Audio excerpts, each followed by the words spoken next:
हर इंसान चाहता है कि उसकी जिंदगी बहुत लंबी और खुशियों से भरी हो।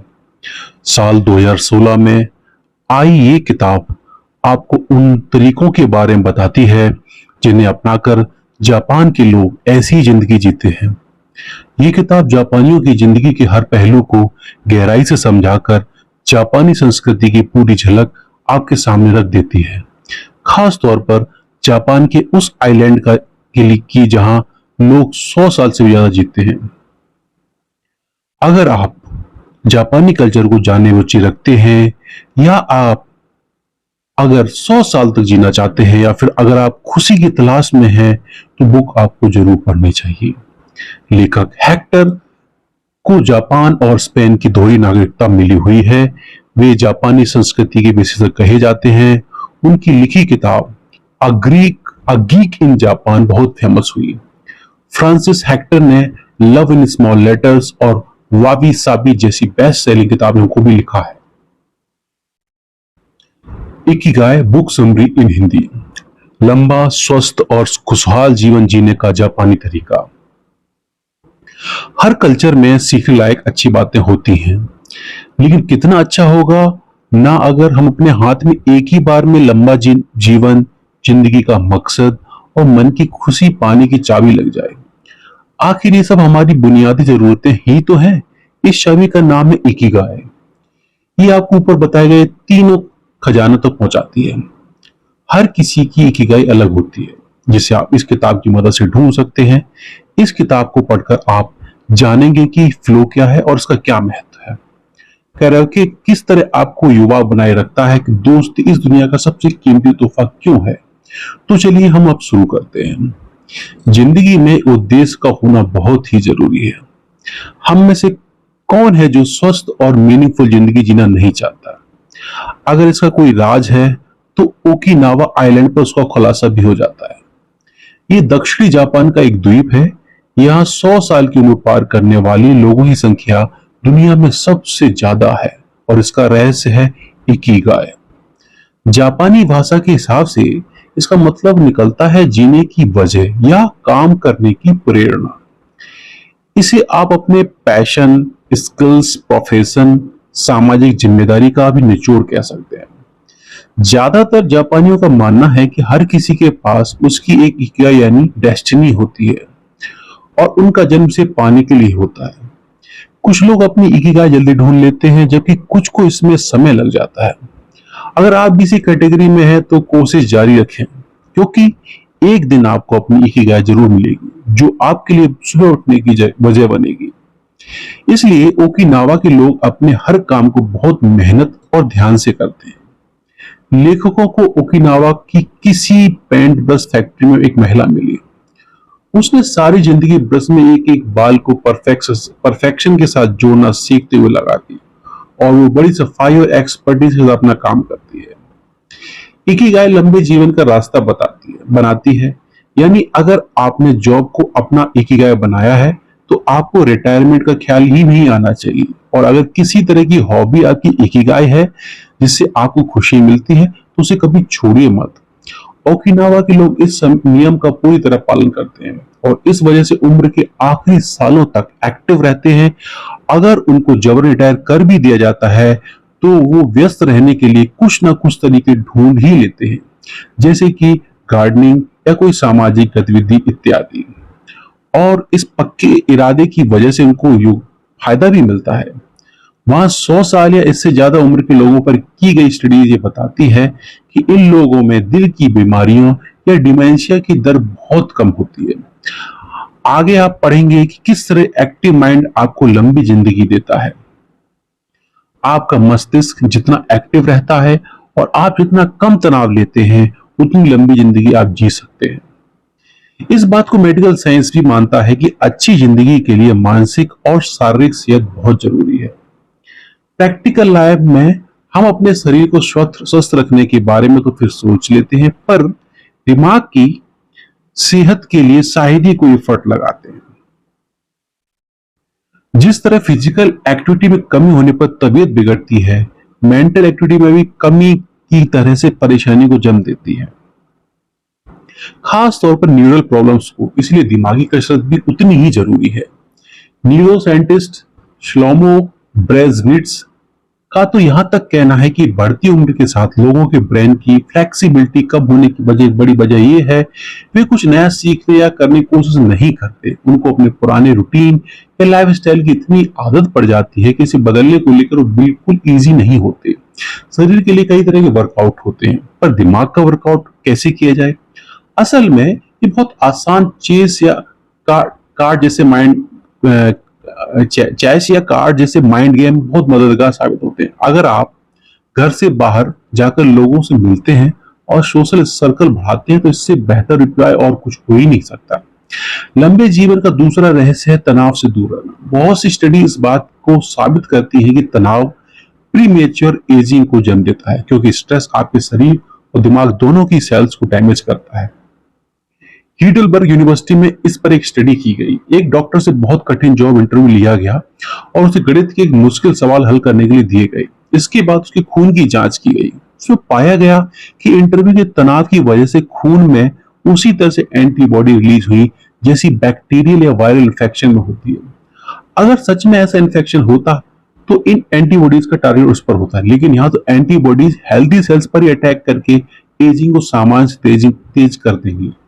इसलिए जितना हो सके तनाव से दूर रहे। इसके बहुत आसान तरीके, आप माइंडफुल रहने की आदत डालिए, योग और कसरत कीजिए। इन सब से आप रिलैक्स होते हैं और अपने शरीर के दिमाग पर ज्यादा अच्छी तरह फोकस कर पाते हैं। ये सारे तनाव से बचने के तरीके हैं, लेकिन ऐसे लोग क्या करें जिनको तनाव ने पहले ही बुरी तरह तोड़ कर रख दिया है? अगले हिस्से में इस पर बात की जाएगी। मोरिटा थेरेपी तनाव से उभरने में बहुत मदद करती है। आज जिस तरह की लाइफस्टाइल हम जी रहे हैं उसकी वजह से चिंता, तनाव और हारा हुआ महसूस करने जैसे हालात बढ़ते ही जा रहे हैं। जापान भी इससे अछूता नहीं रहा है, लेकिन वहां के लोगों के पास एक उपाय भी है। इससे आप फायदा ले सकते हैं। इसकी खोज बुद्धिज्म को मानने वाले एक साइकोथेरेपिस्ट सोमा मोरिता ने की थी। इसे क्रॉनिक एंजाइटी, इस तरह तरह के ऑब्सेशन और कंपल्सन के इलाज के लिए ढूंढा गया था, लेकिन ये तनाव से राहत देने में बहुत मदद करती है। बहुत सी थेरेपी में जहां पॉजिटिव सोच पर जोर दिया जाता है, मोरिटा थेरेपी उल्टे ढंग से काम करती है। इस थेरेपी में लोगों को उनकी भावनाओं पर फोकस करके एज इट इज स्वीकार करना सिखाया जाता है। यानी आपके मन में जो कुछ चल रहा है उसे बदलने की कोशिश के लिए बिना स्वीकार कर लीजिए। इसके बाद अगला कदम होता है नई और अच्छी भावनाओं को जन्म देने का, जो कि धीरे धीरे पुरानी नकारात्मक भावनाओं की जगह ले लेती है। इस थेरेपी के 4 चरण होते हैं। शुरुआती होती है पूरी तरह रिलैक्स होने से। लगभग 1 हफ्ते तक मरीज को बिस्तर पर आराम से लेटे रहने को कहा जाता है। उसे ध्यान भटकाने वाली हर चीज से दूर रखा जाता है, जैसे मीडिया, मिलने जुलने वाले लोग। उसे ज्यादा बात भी नहीं करने दी जाती। एक साइकोथेरेपिस्ट उसे समय समय पर मिलने आते हैं और उसकी कंडीशन देखते रहते हैं, और वो व्यक्ति बस अपने मन में चल रहे विचारों पर ध्यान देता रहता है। अगले चरण में कुछ एक्टिविटीज शामिल की जाती है। उसे डायरी लिखने को कहा जाता है, वॉक करने को कहा जाता है और कुछ ब्रीथिंग एक्सरसाइज कराई जाती है। तीसरे चरण में उसकी एक्टिविटीज को और बढ़ाया जाता है। अब लकड़ी काटना, पेंटिंग जैसे कुछ प्रोडक्टिव काम इसमें जोड़ दिए जाते हैं। इस तरह के नए अनुभवों से उसके मन में नए विचार आते हैं, जीवन में नई यादें जुड़ती है, उसका माइंड इंगेज रहता है, उसमें खुशी, आनंद और धैर्य का समावेश होने लगता है। और इसके बाद चौथे चरण की शुरुआत होती है। अब वो तरोताजा होकर अपनी पुरानी दुनिया में एक नई सोच, नए अनुभव और नए उद्देश्य पर वापसी करता है। भरपूर आराम और किसी भी तरह के डिस्ट्रैक्शन दूर रहना आपकी सेहत पर बहुत सकारात्मक असर डालता है, लेकिन आपको जीने के लिए एक उद्देश्य तो चाहिए। इसके लिए अब हम इकिगाई की तरफ वापस चलते हैं। यंग रहने का सबसे अच्छा तरीका है एक्टिव रहना। अगर आप मन को सुकून देने वाले किसी काम में व्यस्त रहते हैं तो खुद के लिए इससे अच्छा गिफ्ट नहीं हो सकता, क्योंकि इस काम में आप सब कुछ भुलाकर पूरी तरह से डूब जाते हैं। आपको लगता है ये काम आप सारी जिंदगी कर सकते हैं। ये काम कुछ भी हो सकता है, जैसे कुकिंग, पेंटिंग या स्कीइंग। और इस तरह की एक्टिविटी आपको एक लंबा जीवन जीने में मदद कर सकती है। इस खुशी के एहसास को साइकोलॉजिस्ट मिहाली सिक्जेनमिहाली ने फ्लो का नाम दिया है। ये ऐसी अवस्था है जहां आप किसी काम में इस तरह इन्वॉल्व हो जाते हैं कि दूसरी कोई बात, चिंता, परेशानी का आप पर कोई असर ही नहीं होता है। यहां तक कि आपको समय का एहसास भी नहीं रहता। आपने कभी किसी बच्चे को उनके मनपसंद खिलौने के साथ देखा है? या किसी पेंटर को पेंटिंग करते हुए, इनको इस बात का कोई मतलब ही नहीं रहता कि आसपास क्या चल रहा है। बजाय विलासिता का जीवन जीने के जितना संभव हो सके, इन खुशियों को अपनी जिंदगी में जगह दीजिए। अगर आप बोरियत दूर करने के लिए सोशल मीडिया पर समय बर्बाद करते हैं, तो इसकी जगह कोई ऐसी हॉबी बना लीजिए जो आपका और समाज का भला करे। फ्लो वाली अवस्था आपको बहुत से कामों में मिल सकती है। लोगों के पास अपने अपने तरीके होते हैं। लोग चेस खेलकर, म्यूजिक में और यहाँ तक कि किताबों में भी अपने लिए फ्लो ढूंढ लेते हैं। इससे मन को नहीं बल्कि दिमाग को भी बहुत सुकून मिलता है, क्योंकि आप देर तक एक ही चीज में खोए रहते हैं और उल्टे सीधे विचार आपके दिमाग को घेर नहीं पाते। आपका इकिगाई यानी आपके जीवन का उद्देश्य ही आपको फ्लो की स्टेट देगा। और इसके बाद भी कुछ कमी रह जाती है, तो कोई ऐसी हॉबी डेवलप कर लीजिए जो इस कमी को पूरी कर दे। आपके काम में थोड़ी मुश्किल या चैलेंज होना जरूरी है। अगर आपका काम आसान होगा, आप जल्दी बोर हो जाएंगे, लेकिन अगर काम बहुत मुश्किल होगा तो भी आप थक कर जल्दी उसे छोड़ देंगे। इसलिए अपना कैलिबर पहचान कर शुरुआत कीजिए। अगर आप कोई लैंग्वेज सीखना चाहते हैं तो ऐसी भाषा चुनिए जो थोड़ी आसान हो और आपको इंटरेस्टिंग लगती हो। अगर आपको कंप्यूटर की नॉलेज है तो उसे अपग्रेड कीजिए। इस तरह आप भी फ्लो की स्टेज में पहुंच सकते हैं। ओकिनावा के लोगों के पास आपको देने के लिए बहुत सी अच्छी एडवाइस है। आपने कुछ अच्छी अच्छी बातें पढ़ ली हैं, लेकिन इसमें और भी कुछ ऐड किया जा सकता है। लंबा जीवन बहुत लोग जी रहे हैं, पर आप अपना जीवन इनसे बेहतर कैसे बना सकते हैं? ओकिनावा के लोग जो 100 साल पूरे कर चुके हैं, वो आपको कुछ और टिप्स देते हैं। पहली सलाह यह है कि आप बेफिक्र होकर जीवन जीना शुरू कीजिए और हर किसी का अभिवादन करने की आदत डालिए। भले ही आप लोगों को ना जानते हैं, उनसे मुस्कुराकर दिल खोलकर मिलिए। उनका मानना है कि इस तरह आप बहुत से दोस्त बनाते हैं। आप बच्चों के साथ बच्चे बन जाते हैं। जब आप बुजुर्ग होने लगते हैं तो इनसे मिलजुल बना रहता है और आप कभी अकेलापन महसूस नहीं करते।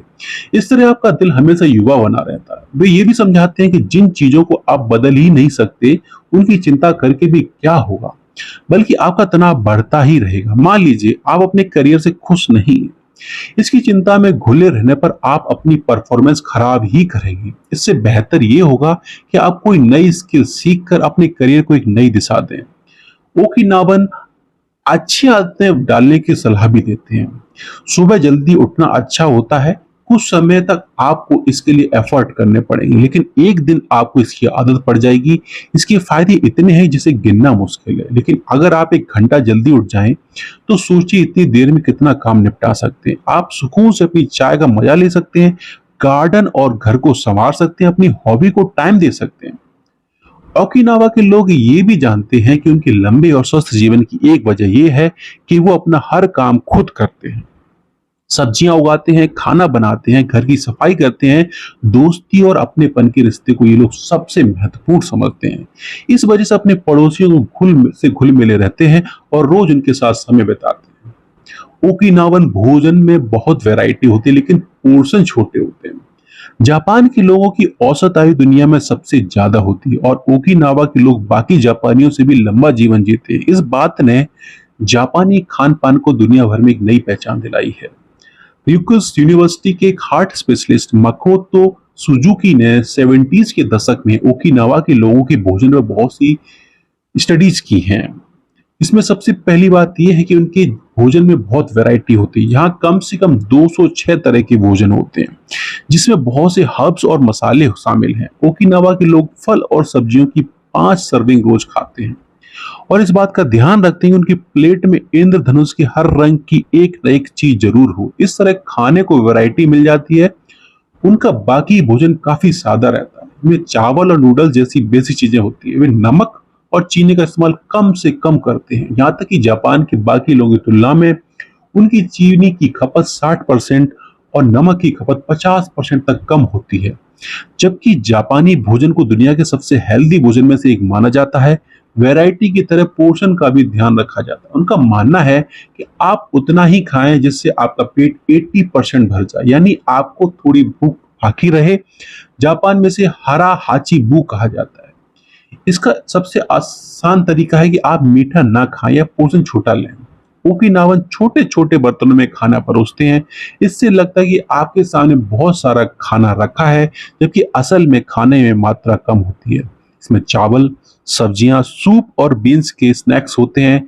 जिस बात को मॉडर्न साइंस ने इतनी रिसर्च और स्टडीज के बाद समझा, उसे ओकिनावा के लोग बहुत पहले ही समझ चुके थे। आज हम सब कैलोरी इनटेक सबसे परिचित तो हैं और ज्यादा कैलोरी लेने के नुकसान भी जानते हैं, जबकि ओकिनावा के लोग लंबे अरसे से इसका ध्यान रख रहे हैं।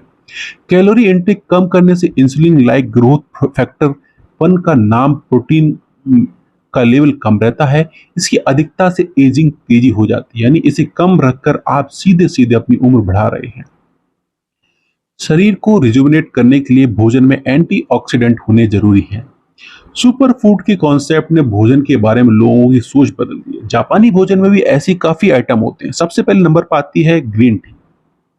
इसमें भरपूर मात्रा में एंटीऑक्सीडेंट होते हैं। स्टडीज ने से ये भी सामने आया है कि ग्रीन टी उम्र बढ़ाने में मदद करती है। ग्रीन टी के पत्तों को हवा में सुखाया जाता है, इसे फर्मेंट भी नहीं किया जाता। इस वजह से इसकी पोषक तत्व और ऑक्सीडेंट नष्ट नहीं होते। ग्रीन टी बैड कोलेस्ट्रॉल कम करती है, ब्लड शुगर लेवल और खून की बहाव सही रखती है और इन्फेक्शन से भी बचाती है। ओकिनावा के लोग इसमें जैस्मिन मिलाकर इसके फायदे और बढ़ा देते हैं। इसकी वजह से हार्ट और इम्यून सिस्टम मजबूत बनाते हैं। लेकिन ग्रीन टी सबको अच्छी नहीं लगती। आप इसकी जगह व्हाइट टी ले सकते हैं, ये ग्रीन टी से भी ज्यादा फायदेमंद होती है। ये तो हुई बेवरेज की बात। खाने में सिकुवासा नाम का सिट्रस फ्रूट वहां बहुत पसंद किया जाता है। इसका जूस इतना खट्टा होता है कि इसे आप बिना पानी मिलाए पी ही नहीं सकते। इसमें नोबिलिटीन नाम का एंटीऑक्सीडेंट होता है। ये नींबू और संतरे जैसे फलों में भी पाया जाता है। पर सिकुवासा में नोबिलिटीन की मात्रा संतरे से 40% तक ज्यादा होती है। ओकिनावा में इसे बहुत से व्यंजनों में डाला जाता है और बेक करके भी खाया जाता है। आप भी एकदम से इसे खाने की आदत नहीं डाल पाएंगे। इसकी जगह आप ब्रोकली, सामन, स्ट्रॉबेरी, एप्रिकॉट जैसे दूसरी हाई ऑक्सीडेंट वाली चीजें खा सकते हैं। शरीर को एक्टिव रखना बहुत जरूरी है, फिर भले ही वो हल्की फुल्की वॉक ही क्यों ना हो। आप ऐसे किसी बुजुर्ग से जरूर मिले होंगे जिनके एनर्जी लेवल, जिंदादिली पर उम्र का कोई असर नजर नहीं आता। इसकी एक वजह ये भी हो सकती है कि वो अपने जीवन में शारीरिक रूप से एक्टिव हों। असल में शरीर का गतिमान रहना जरूरी है और इसके लिए हैवी एक्सरसाइज करने जैसा कोई नियम नहीं है। कम से कम ओकिनावा के लोगों को देखकर तो ये बात यकीन से कही जा सकती है। ये लोग अपने आस पड़ोस में घूम लेते हैं, अपने गार्डन की देखभाल करते हैं और कैरोके बार के भी मजे लेते हैं। यानी बजाय किसी हैवी एक्टिविटी के नियमित रूप से किसी न किसी हल्की एक्टिविटी में खुद को लगाए रहते हैं। अगर फिर भी आपको इसके फायदे पर यकीन नहीं है तो मॉडर्न साइंस की नजरिए समझ लीजिए। साल 2014 में मेडिकल रिसर्चर ब्रिजिड शुल्ट ने एक रिसर्च की। इसमें पाया गया कि अगर आप दिन भर बस बैठे ही रहते हैं और आपकी सेहत पर बुरा असर पड़ता है। कुर्सी पर बस आधे घंटे तक बैठे रहने के बाद ही मेटाबॉलिज्म धीमा होने लगता है, फैट का डाइजेशन प्रभावित होता है और गुड कोलेस्ट्रॉल का लेवल घट जाता है। लेकिन अगर हर आधे घंटे के बाद आप सिर्फ 5 मिनट भी चल लेते हैं तो ये सब ठीक होने लगता है। इसके बाद भी ऑफिस में बैठकर काम करने वाले ज्यादातर लोग इस पर ध्यान नहीं देते। ओकिनावा के लोगों के जीवन में रेडियो ताइसो भी शामिल है। ये और कुछ नहीं, सामान्य वार्म अप ही है। इसे सुबह सुबह कुछ देर या दिन भर किसी वक्त किया जा सकता है। ये लोग ज्यादातर स्कूल, ऑफिस या घर के आसपास किसी जगह पर इकट्ठा होकर ग्रुप्स में से करते हैं। पहले इसे रेडियो पर भी प्रसारित किया जाता था, इस वजह से इसका नाम रेडियो में जुड़ गया है। अब ज्यादातर लोग टीवी से या ऑनलाइन कनेक्ट होकर इसमें शामिल होते हैं। इसमें बहुत आसान सी एक्सरसाइज होती हैं, जैसे नॉर्मल स्ट्रेचिंग, जोड़ों के मूवमेंट इत्यादि। यानी चाहे आप हल्की फुल्की एक्सरसाइज ही करें, पर इसे नियमित रूप से करना है। इन लोगों की यही कॉन्सेप्ट है। कंक्लूजन क्या है इसका? आपका खान पान और जीवन शैली आपके स्वास्थ्य और उम्र को सबसे ज्यादा प्रभावित करते हैं।